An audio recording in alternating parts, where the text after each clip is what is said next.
शिवलिङ्गं तत्प्रणमामि सदा शिवलिङ्गं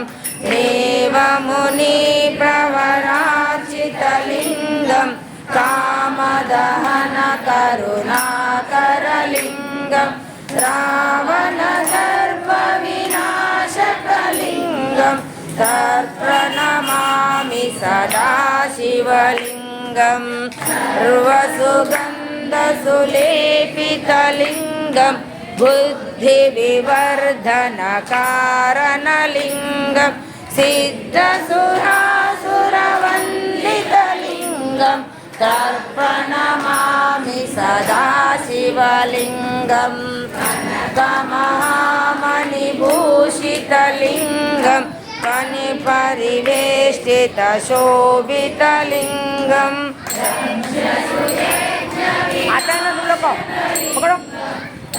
प्रणमामि सदा शिवलिङ्गं